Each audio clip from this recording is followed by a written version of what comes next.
Mesdames et messieurs, bonjour. Il m'est fort agréable aujourd'hui de prendre la parole devant vous pour présenter un projet qui fait l'objet d'une coopération entre le ministère de l'Éducation nationale et l'UNICEF, en l'occurrence le projet Maharati, qui vise l'intégration des compétences de vie et de citoyenneté dans le curriculum marocain. L'intérêt porté aux compétences de vie et de citoyenneté dans de nombreux systèmes éducatifs répond à la fois aux inquiétudes suscitées par les évolutions du monde et les tensions qui le traversent et aux effets de ces évolutions sur la jeunesse. Les compétences de vie et de citoyenneté apparaissent comme une façon de recentrer l'attention sur la formation des élèves en tant que personnes et sur les qualités et les valeurs nécessaires pour affronter la complexité de la vie. Les références de ces compétences de vie et de citoyenneté ne sont pas d'abord les savoirs, ça veut dire les savoirs savants, mais d'autres savoirs issus des pratiques sociales et des capacités utiles dans toutes les situations de l'existence.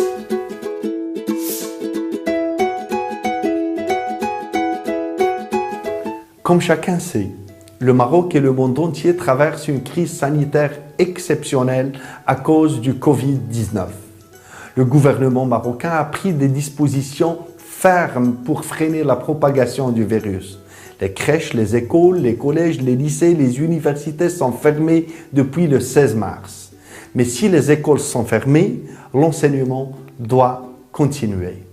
Par ailleurs, le confinement n'est pas un moment de vacances, mais plutôt un moment propice pour réajuster et repenser les pratiques éducatives.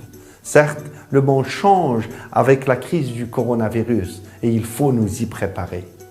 Tous nos actes, nos pensées sont désormais transformés et réglementés, ce qui questionne encore plus notre place dans la société et notre valeur ajoutée pour mieux concevoir et gérer ce temps de crise. De ce fait, une question se pose.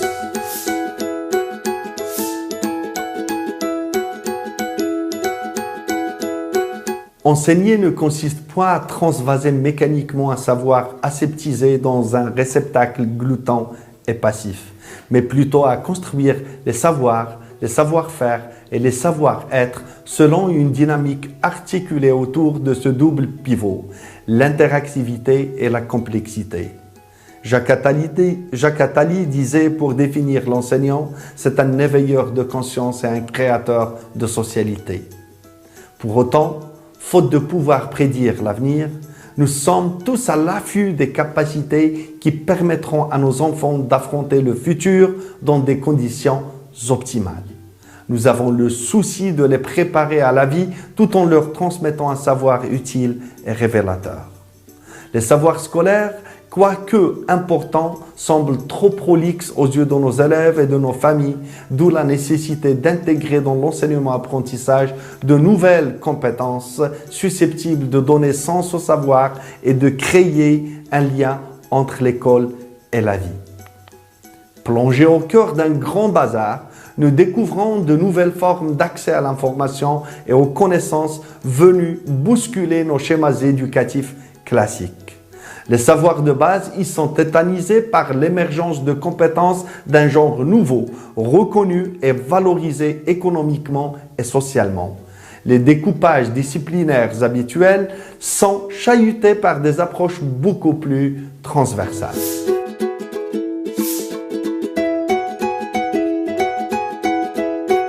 La seule mémorisation des connaissances disciplinaires et des exercices qui en découlent ne suffit plus aux besoins de la vie. On attend de l'école qu'elle s'ouvre à des qualités civiques, morales, psychologiques, instrumentales, propres à la personne agissante, désirant échapper à l'individualisme et à toutes les formes de violence, en acquérant une conscience aiguë que vivre en société, c'est d'abord avoir besoin des autres. C'est dans ce contexte spécifique qu'un groupe de 100 enseignants et 25 inspecteurs a accepté de relever le défi de chercher à intégrer les compétences de vie et de citoyenneté ou ces compétences transversales dans le curriculum du secondaire collégial au Maroc, et ce pour mieux répondre à la question suivante: comment former les élèves à des qualités et à des compétences que requiert la vie dans les sociétés contemporaines? Cette nouvelle préoccupation a au moins l'immense mérite de recentrer l'attention des politiques éducatives sur ce que l'on apprend à l'école et sur la façon dont on l'apprend, en repensant la place de la vie, non pas seulement pour ceux qui s'y sentent à l'aise, mais d'abord pour ceux qui ont du mal à en intégrer les codes sociaux et les exigences de savoir et de compétences. En ce sens, réfléchir aux compétences de vie et de citoyenneté et en expérimenter l'apprentissage revient à réinterroger toute la chaîne éducative.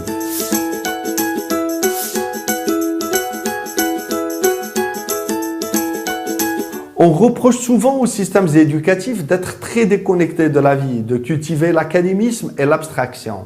Les compétences de vie et de citoyenneté viennent pour combler ce vide. Elles sont en nombre de 12, à savoir la créativité, la pensée critique, la résolution de problèmes, la coopération, la négociation, la prise de décision, l'autogestion, la résilience, la communication, le respect de la diversité et l'empathie. Ces compétences de vie et de citoyenneté sont interreliées, structurées autour de 4 domaines: l'apprentissage, l'employabilité, l'accès à l'autonomie personnelle et la citoyenneté active. Pour mieux élucider les tenants et les aboutissants de ce projet, d'autres capsules destinées aux enseignants et aux élèves seront diffusées ultérieurement. Depuis 2015, l'UNICEF a en effet développé un cadre conceptuel et programmatique sur l'éducation aux compétences de vie et à la citoyenneté pour la région du Moyen-Orient et de l'Afrique du Nord. Et ce projet vise à doter les jeunes de connaissances, mais également de capacités et d'aptitudes qui, articulées les unes aux autres et basées sur des valeurs promouvant une participation citoyenne active, concourent à une éducation de qualité.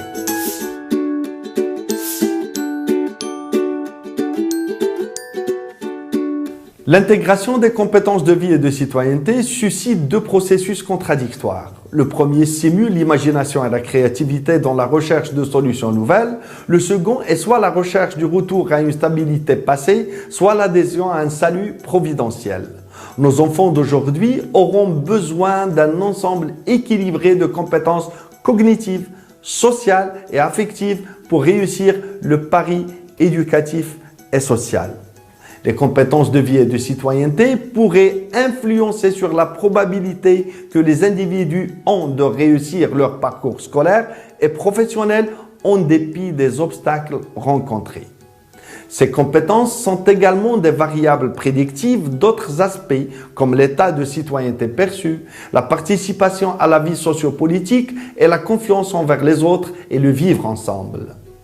Les compétences de vie et de citoyenneté, telles que la résilience, la coopération ou la gestion de soi, influent elles aussi sur de nombreuses retombées sociales. Par exemple, une meilleure santé et un meilleur bien-être subjectif et une moindre propension aux problèmes comportementaux. Les compétences de vie et de citoyenneté interagissent et se renforcent mutuellement et elles permettent aux enfants de réussir à l'école et plus tard dans la vie en général. Elles peuvent aider nos enfants à traduire leurs intentions en mode de vie sain. Et comme vous pouvez voir sur le schéma, c'est une roue sous forme d'engrenage qui illustre parfaitement à la fois les 12 compétences et les 4 dimensions auxquelles appartiennent ces compétences de vie et de citoyenneté.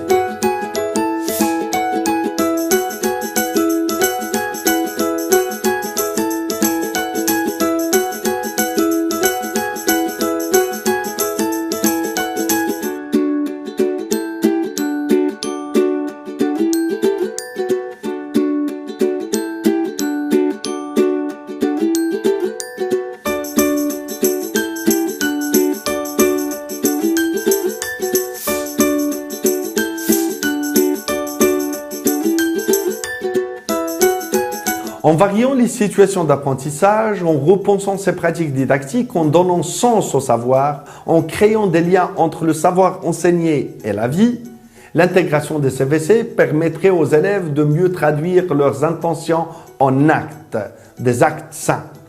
Il leur permettrait aussi d'établir des relations positives avec leurs proches, avec leurs amis, avec leurs enseignants, avec les membres de leur communauté et d'éviter d'adopter des modes de vie qui ne sont pas sains et des comportements à risque.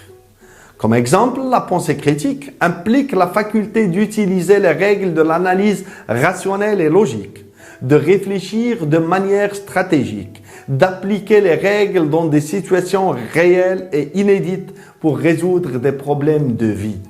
L'intégration des compétences de vie et de citoyenneté se distingue aussi par une très forte composante cognitive, puisqu'elle repose sur la faculté de réfléchir à l'information, de l'interpréter dans un nouveau contexte et de trouver des solutions à des problèmes de la vie ou à des problèmes sociaux sur la base de connaissances acquises.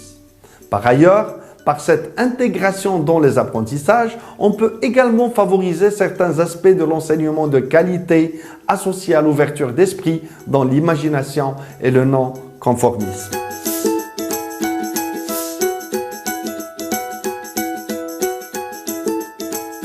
En revanche, le développement des compétences de vie et de citoyenneté dépend non seulement de la volonté et de l'environnement, mais également de la contribution des familles, de l'école, de la communauté. Les parents assument une grande part de responsabilité dans la formation de ces compétences chez leurs enfants, car ils façonnent bon nombre de facteurs qui influenceront leur développement. Enseigner, disait Jean-Pierre Mercier, c'est faire le deuil du plaisir narcissique de parler à des élèves miroirs de ce qui nous intéresse. C'est rechercher un autre plaisir, celui d'aller à la rencontre de l'autre en tenant compte de ce qu'il est, non pour en rester là, mais pour faire le chemin avec lui. Sur ce, je vous dis merci de votre attention et à la prochaine. Mesdames et messieurs, bonjour. Il m'est fort agréable aujourd'hui de prendre la parole devant vous pour poursuivre l'explicitation et l'explication du projet Maharati, le projet qui vise l'intégration des compétences de vie et de citoyenneté dans le curriculum marocain. Aujourd'hui, il sera question de parler d'une compétence particulière, en l'occurrence la négociation.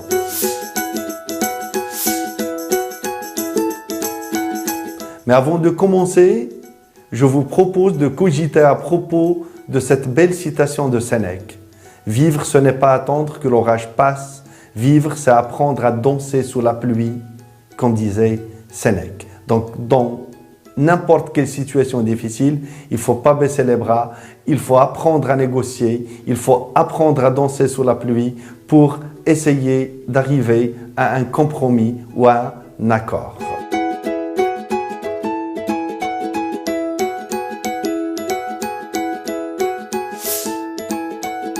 Notre présentation suivra le plan suivant. Donc, après l'introduction qu'on a faite, on va parler d'abord de l'employabilité, essai de définition. On va passer par la suite à la définition de la négociation comme compétence de vie et de citoyenneté. On va passer par la suite à l'importance de la négociation dans les apprentissages. Et puis, les modalités d'intégration avant de proposer quelques situations didactiques susceptibles d'abriter la compétence de la négociation et finir par une synthèse récapitulative.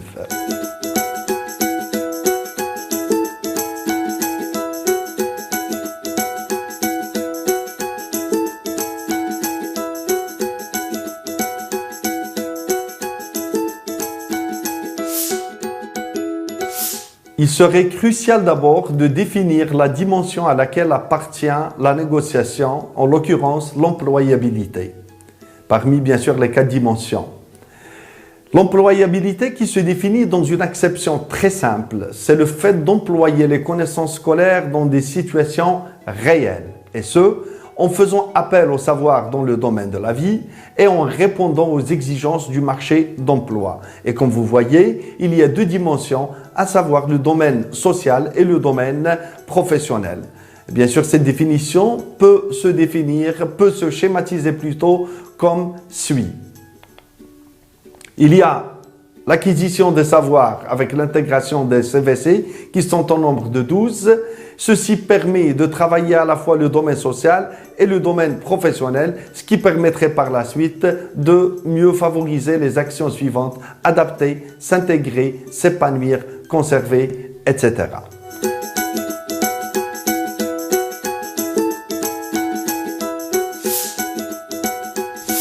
Je vous invite à lire cette citation.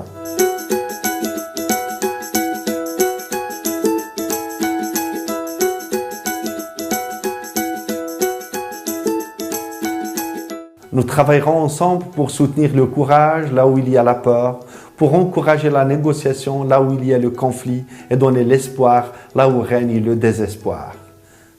Il y a des termes clés dans cette citation de Nelson Mandela. Il y a l'espoir, il y a la négociation, il y a le désespoir. Donc, comment faire renaître l'espoir à partir du désespoir? Comment déjouer le conflit pour arriver à un compromis? Donc, comment? C'est à travers le développement de la compétence de vie suivante, la négociation. La négociation qui se définit comme la capacité à entendre le point de vue de l'autre, à le comparer au sien et à proposer une solution satisfaisante pour les deux parties. Négocier consiste aussi à déclencher un dialogue intergroupe et intragroupe suite à une situation conflictuelle pour étayer une décision consensuelle. Donc, la négociation vient d'une situation conflictuelle pour arriver à un consensus et ça permet aussi de travailler les actions suivantes: dialoguer, échanger, communiquer, débattre, organiser, accepter, satisfaire, faire des concessions, défendre, argumenter, convaincre, etc.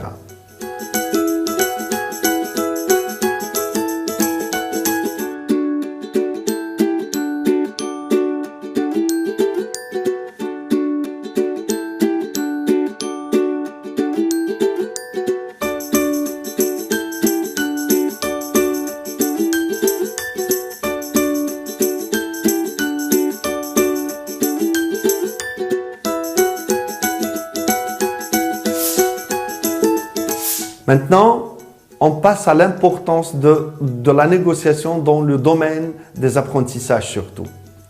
Donc, dans toute situation d'apprentissage, la négociation a généralement un caractère imprévisible. On ne peut pas la calculer.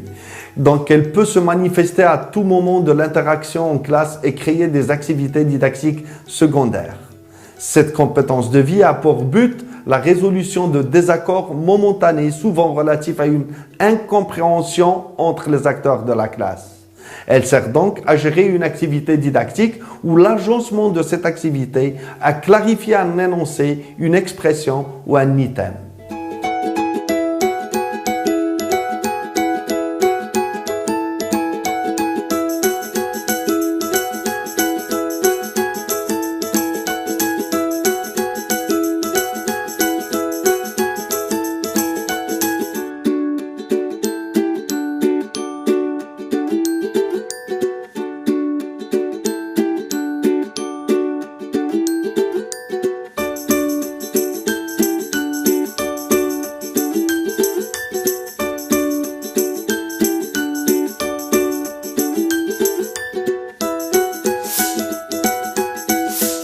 Il reste à parler des modalités d'intégration de cette compétence qui est la négociation dans l'enseignement-apprentissage. Par quelle activité, par quels moyens?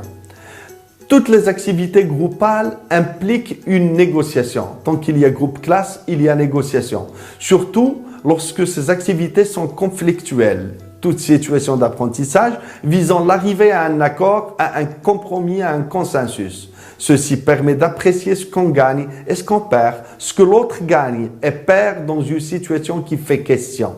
La capacité à négocier en classe s'étale aussi sur les situations de la vie ou ce qu'on appelle le domaine social.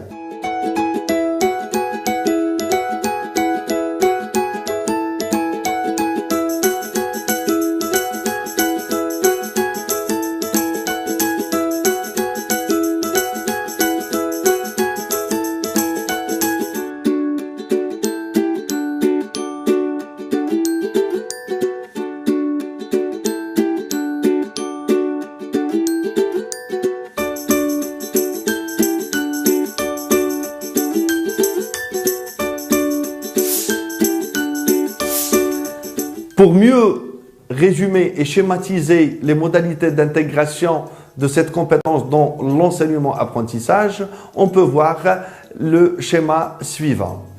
L'intégration se fait ou pourrait se faire par l'agencement de deux mondes. Ces deux mondes sont à la fois un monde interne et un monde externe. Dans le monde interne, il y a le monde clos de la classe, le groupe classe, et le monde externe, c'est le monde social, ou plus précisément, c'est le monde de la vie. Et ceci à partir de savoirs déclencheurs qui sont les savoirs scolaires, et ce qui permet de travailler la dimension inter- et intraculturelle, la dimension sociale ou la dimension de la vie à travers la négociation. Et ceci, bien sûr, permettrait de mieux travailler les actions déjà précitées, en l'occurrence dialoguer, échanger, communiquer, débattre, accepter, refuser, convaincre, et la liste n'est pas exhaustive.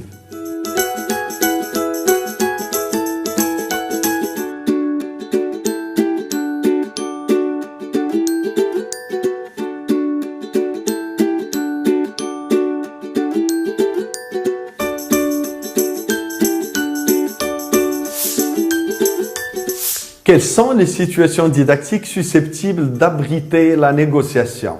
Les situations sont très riches et très variées. On peut les résumer par le truchement de ce schéma suivant. C'est un schéma qui s'articule autour du triangle didactique avec le pôle du savoir, le pôle de l'élève et le pôle de l'enseignant. La négociation se fait suite à une situation conflictuelle ou des conflits en classe pour essayer d'arriver à des compromis par le biais de secteurs des interactions. Et ces interactions, ils sont diverses. Élève-enseignant, élève-élève et enseignant-élève.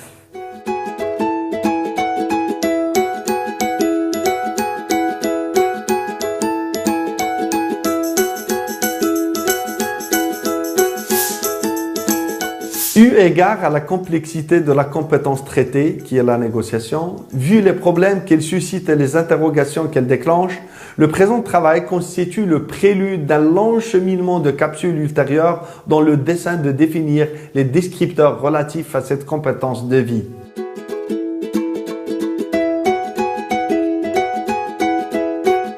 Dans cette perspective, les conclusions tirées de ce travail ne peuvent en aucun cas être exhaustives puisque les recoupements entre les compétences de vie et de citoyenneté sont très larges et les situations didactiques sont très variées. Sur ce, je vous dis merci de votre attention et à la prochaine.